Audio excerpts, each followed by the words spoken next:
உலகம் யாவையும் தாமுலகங்களும் நிலைபெறுந்தலும் நீங்களும் நீங்களாம் அலையிலா விளையாட்டுடையாதவர் தலைவரன்னவர்க்கே சரணங்களே. ஐவகைப் பொருளு நான்கு கரணமும் குணங்கள் மூன்றும் செய்வினை இரண்டும் ஒன்றே யாவரும் திகைப்ப நின்ற பொய்யிருள் அகல ஞானப் பொருண்கதி விரிந்த புத்தேள் கைவளராழிச் செங்கண் கண்ணனை கருத்துள் வைப்பாம்.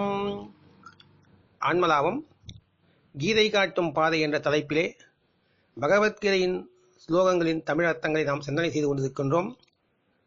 சென்ற முறை 2வது அத்தியாயம் சாங்கிய யோகம் 57வது ஸ்லோகம் வரையில் பார்த்திருக்கிறோம். சென்ற ஸ்லோகங்களில் அதாவது 56, 57 பகவான் திடப்பிரஜை பற்றி, திடப்பிரஜையுடைய லட்சணங்களை பற்றி சொல்லிக் கொண்டு வருகிறார். பயம், கோபம் இவைகள் நீங்க பெற்றவனாயும் இருக்கின்ற முனியானவன் திடமான ஞானம் அடைந்தவன் அப்படின்னு சொன்னார். தேகாதி சர்வ பதார்த்தங்களிடத்தும் பற்றி இல்லாதவனாயும் அந்தந்த பிரிய அப்பிரிய வஸ்துக்களை அடைந்தாலும் சந்தோஷம் விருப்பம் அடைவதில்லையோ அவன் சிறப்பஜன் அப்படின்னு பகவான் சொல்லியிருந்தார். கிருஷ்ணர் லட்சணங்களை காட்டுகின்றார். நாம் இங்கே மறுபடியும் நினைவுபடுத்திக் கொள்ள வேண்டும். நான் சொந்தமான உரையை தவிர மற்ற நூலாசிரியர்களுடைய உரையாசிரியர்களுடைய அருமையான கருத்துக்களையும் திரட்டித்தான் இங்கே கொண்டு வந்து தருகின்றேன். அதை நினைவுபடுத்திக் கொள்ள வேண்டும். கிருஷ்ணர் லட்சணங்கள் காட்டுகின்றார், லட்சணங்கள் கூறுகின்றார். கோபம் அற்று இருந்தால், கோபம் இல்லாமல் இருந்தால், பயம் இல்லாமல் இருந்தால் அத்தகைய மனிதன் சிற புத்தியுடையவன். ஆனால் நாம் பெரும்பாலும் அதற்கு நேர்மாறாகவே செய்து வருகின்றோம். ஒருவனது உடல் சுடவில்லை என்றால் அவனுக்கு ஜுரம் போய்விட்டது. தண்ணீரை கொட்டி ஜுரத்தை நீக்க முயற்சி செய்தால் நோயை போக்கடிக்கும் நம்பிக்கையை விட நோயாளியை போக்கடிக்கும் நம்பிக்கை அதிகம். உடலில் ஜுரத்தை உணர்ந்த போது, சூட்டளவு அதிகமாகும் போது வைத்தியர் நோய் உள்ளே எந்த அளவு உள்ளது என்று அறிவதற்காகவே பார்க்கின்றார். அந்த நோயினாலேயே இந்த சூடு உள்ளது என்பதால் ஜுரம் ஒரு லட்சணமே, ஜுரம் நோய் அல்ல. உள்ளே எங்கேயோ உடலில் கடினமான மோதல், தாக்குதல் ஏற்பட்டிருக்கிறது. உள்ளிடை மோதலின் காரணமாக வெளியே உஷ்ணம் பரவி இருக்கிறது. ஜுரம் இருந்தால் உள்ளே ஏதோ நோய் இருக்கிறது என்று அறிந்து கொள்ளுங்கள். இப்போது நோயை பிரித்து பார்க்க வேண்டும். சரீரத்தில் ஜுரம் இறங்கிய போது நோயை பிரித்து விட்டதாக புரிந்து கொள்கின்றோம். அதனால் மருத்துவர் உடலில் சூடு குறைந்தால் குணமாகிவிட்டதாக கூறுகின்றார்கள். ஆனால் சூட்டை தணிக்கும் வழிகள் குணமாக்குவது அல்ல. கிருஷ்ணர் கோபம் இருப்பதில்லை, பயம் இருப்பதில்லை என்று கூறும்போது பயமும் கோபமும் உஷ்ணம் என்று எண்ணுங்கள். நோயுள்ள மனிதன் மனத்தில் விதவிதமான எண்ணங்கள் தங்களுக்குள்ளே மோதிக்கொண்டு கலக்கத்தினால் நிறைந்திருக்கின்றன. கலகம் நிறைந்த மனதின் விளைவாக கோபம் என்னும் கரம் ஏற்படுகிறது. கலகம் நிறைந்த மனம் பலவீனமடைகிறது. தன்னுடனேயே சண்டையிட்டு மனிதன் உடைந்து போகின்றான், தன் பலத்தை இழந்து விடுகின்றான். அதனால் பயமடைகின்றான். கோபமும் பயமும் மனிதனுடைய மனதில் எப்போது மோதிக்கொண்டிருக்கின்றனவோ அப்போது மனிதன் உள்ளே நோயாளி. அவன் மனதில் நோய் என்னும் லட்சணங்களாக அது செய்தி தெரிவிக்கின்றன. கோபமும் பயமும் இல்லாத போது உள்ளே சித்தம் நல்லபடியாக இருக்கிறது என்று தெரிகின்றது. சித்தத்தின் ஆரோக்கியம் சமாதி, உள்ளார்ந்த ஆரோக்கியம் சமாதி. நீங்கள் பயம், கோபம் இவற்றுடன் போராட வேண்டாம் என்று புரிய வைப்பதற்காகவே இந்த பேதத்தை விலக்கி சொல்லப்பட்டது. கோபத்தையும் பயத்தையும் கவனியுங்கள், புரிந்து கொள்ளுங்கள், அடையாளம் கண்டு கொள்ளுங்கள். அவற்றை அறிந்து கொள்வதால் உள்ளே சமாதி நிலை இல்லை என்பது புரிய வரும். சமாதி நிலை கொண்டு வரும் உபாயம் வேறு. சமாதி நிலை கொண்டு வரும் வழிகளை செய்யுங்கள். கோபமும் பயமும் தானே விலகிவிடும்.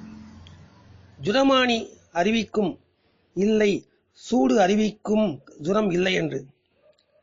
கோபமும் பயமும் தெரியவே இல்லை என்றால் சமாதி பலிதமாகியிருக்கிறது, சமாதி வந்துவிட்டது என்று அறியுங்கள்.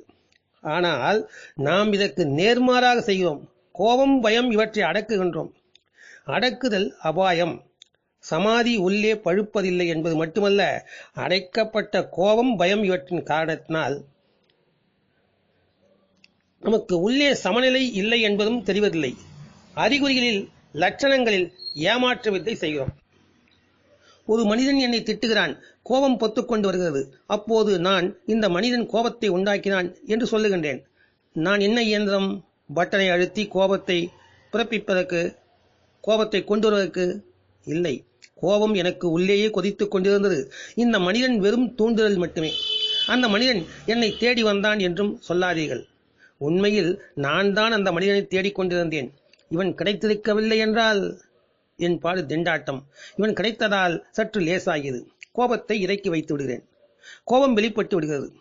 கிணற்றினுள் வாளியை, பக்கெட்டு வாளியை விடுவது போல. வாளியில் நீர் நிரம்பி வெளியேறுகிறது. ஆனால் கிணற்றில் நீர் இருக்கத்தான் வேண்டும் அல்லவா? வெறும் கிணற்றிலிருந்து வாளியில் நீர் எடுக்க முடியாது. வற்றிய கிணற்றிலிருந்து நீர் எடுக்க முடியாது. மற்றவர்களது வசைமொழி அதிகபட்சம் நமக்கு வாளியைப் போலதான் செயல்பட முடியும் எனக்குள்ளே. ஆனால் கோபம் அங்கே இருக்க வேண்டும். எனக்குள்ளே கோபம் இருந்தால்தான் கோபம் வெளியே வரும். அப்போதுதான் அந்த வாளி நிரம்பி வெளிவர முடியும். எல்லாம் எனக்குள்ளே அடக்கப்பட்டு அமர்ந்திருக்கின்றன. காகிதத்தின் மூடி போன்ற அடக்கம்தான். சற்று கிரினாலும் வெளியேறிவிடும். ஆனால் அதை கவனிக்க வேண்டியது அவசியம். கிருஷ்ணரது இந்த வாக்கினால் கோபத்தையும் பயத்தையும் அடக்கிவிட்டால் நிச்சிந்தையாகிவிட்டோம், சமாதி நிலை அடைந்து விட்டோம், நிலையான புத்தி அடைந்து விட்டோம் என்று நினைத்துக் கொள்ளாதீர்கள். இவ்வளவு மலிவான விஷயமல்ல. அடக்குவதற்கு பதிலாக கோபத்தை வெளிப்படுத்தியே பாருங்கள். யாராவது வசை பொழிந்தால், திட்டினால் உங்களுக்குள்ளேயே பாருங்கள் எவ்வளவு வெளிவருகிறது என்று. யாராவது திட்டினால் பெருத்த கருணை காட்டினீர்கள் என்று நன்றி தெரிவியுங்கள். நீங்கள் வாலியாக வந்திருக்காவிட்டால் எனது கிணற்றை பற்றிய விவரம் எனக்கு தெரிந்திருக்காது. இதே போலவே அடிக்கடி வாலியை அனுப்புங்கள் என்று கேட்டுக்கொள்ளுங்கள். தனது உண்மை நிலையின் அறிவு இல்லாதவர்களுக்கு தனது பரமாத்ம நிலையை அடைவது சாத்தியமில்லை. தனது வாஸ்தவமான யதார்த்தமான நிலை அறிந்தவர்கள், இன்று இந்த கணத்தில் இந்த க்ஷணத்தில் இருப்பதை உணர்ந்தவர்கள், பரமாத்ம நிலையையும் பரம சுபாவ நிலையையும் அடைவதன் யாத்திரையில் இறங்க முடியும். கோபமும் பயமும் சோசகமானவை, குறியீடு. அவற்றின் மூலம் பரிசோதனை செய்து கொண்டு எனக்குள்ளே சமாதி இல்லை என்று தெளிவாக்கிக் கொள்ளுங்கள். ஆனால் அவற்றை அடக்கி வைத்து அதனால் சமாதி கிடைத்துவிடும் என்று எண்ணாதீர்கள். சமாதி கிடைத்து விட்டால் இவை இருக்க முடியாது. இவற்றை அடக்கி வைப்பதால் சமாதி மலர்வதில்லை, சமாதி வருவதில்லை. அதனாலேயே கிருஷ்ணர் துக்கம் கவலைப்படுத்தப்படாமல் இருக்கட்டும், சுகத்தின் எதிர்பார்க்கும் ஆவல் சற்று இருக்கட்டும், கோபம் எரிக்காமல் இருக்கட்டும், பயம் நடுக்காமல் இருக்கட்டும், இப்படியெல்லாம் இருப்பவன் சமாதி நிலை அடைந்தவட்டன் என்று சொல்கின்றார். இது சென்ற ஸ்லோகத்தில் விவரிக்கப்பட்டவருடைய இன்னும் விரிவாக்கம். தெளிவு உண்டாவதற்காக நாம் பார்த்தோம். தொடர்ந்து பார்க்கலாம். அடுத்த ஸ்லோகம் 2வது அத்தியாயம் 58வது ஸ்லோகம். பகவான் தொடர்ந்து உபதேசிக்கின்றார். ஆமையானது தன் அவயவங்களை சுருக்கிக் கொள்வது போல இந்த யோகி எப்பொழுது சகல சப்தம் முதலிய விஷயங்களில் இருந்து தன்னுடைய இந்திரியங்களை உள்ளிழுத்துக் கொள்கின்றானோ அப்பொழுது அவனுடைய ஞானம் நிலை பெற்றதாகும். இது ஸ்லோகம். பகவான் கிருஷ்ணர் அருமையான உதாரணம் ஒன்றை காட்டுகின்றார். ஆமை தன் உறுப்புகளை ஓட்டுக்குள் இழுத்துக் கொள்வது போல உலக விஷயங்களில் இருந்து யோகி தன் உறுப்புகளை இழுத்துக் கொள்கின்றான். ஆமை தன் உறுப்புகளை ஏன் உள்ளடக்கிக் கொள்கிறது? அச்சத்தினால், அடித்து விடுவார்கள் என்ற பயத்தினால். அதே போன்று உலக விவகாரம் நம்மை கீழ்நோக்கி அழைத்துச் சென்றுவிடும் என்று ஞானி தன்னுடைய இந்திரியங்களை உள்ளடக்கிக் கொள்கிறான். கண், காது, நாக்கு, மூக்கு, தோல் இவை புலன் உறுப்புகள் அல்லது அறிகருவிகள், உணர்கருவிகள், ஞானேந்திரியங்கள் என்று சொல்லப்படுகின்றன. காதினால் கேட்கின்றோம், கண்ணால் பார்க்கின்றோம், மூக்கினால் வாசனை அறிகின்றோம். இப்படி ஒவ்வொரு இந்திரியத்தாலும் வெளி உலக விஷயங்களை அறிவதால் மோகம் ஏற்படுகிறது. மோகத்தால் மனம் சஞ்சலம் அடைகின்றது. எனவே கண் இல்லையெனில் காணும் ஆசை வராது, காது இல்லையெனில் கேட்கும் எண்ணம் வராது, அதனால் பற்று வராது என்று எண்ணியவர்களும் இருந்தார்கள். காமத்திற்கு காரணம் பிறப்பு உறுப்புகள் என்று கருதி அவைகளை அறுத்து கொண்டவர்களும் இருக்கின்றார்கள். கண்ணை பிடுக்கிக் கொண்டவர்களும் இருக்கின்றார்கள். அப்படி செய்துவிட்டால் ஆசை போய்விடுமா? போகாது. உடலில் வெளியே தெரிகின்ற கண், காது, மூக்கு போன்ற இந்திரியங்கள் உடல் போல பரு வடிவங்களே. அவைகள் இந்திரியம் அல்ல. அவற்றுக்கும் பின்னால் சூட்சும நாடிகள் மனதுடன் பிணைக்கப்பட்டிருக்கின்றன. கண் இல்லை என்றாலும் காணும் ஆசை அந்த நாடிகளில் இருக்கும். காது இல்லை என்றாலும் அந்த சூட்சும நாடியில் கேட்கும் எண்ணம் இருக்கும். இதை நன்கு புரிந்து கொள்ள வேண்டும். இந்திரியங்களை கையால் தெரிந்து கொண்டு விட வேண்டும். பாம்பு என்றால் படைய நடுங்குகிறது. ஆனால் பாம்பாட்டி அதனை பிடித்து கழுத்திலும் தோயிலும் போட்டுக்கொண்டு திரிகின்றான், விளையாட்டு காண்பிக்கிறான். உள்ளே இழுத்துக் கொள்வது, உள் இழுப்பது என்றால் இந்திரியங்களை அடக்குவது, கண்களை மூடிக்கொள்வது, ஆசையை தூண்டும் படங்களை பார்ப்பதில்லை என்று முகத்தை திருப்பிக் கொள்வது கிடையாது. அது அல்ல.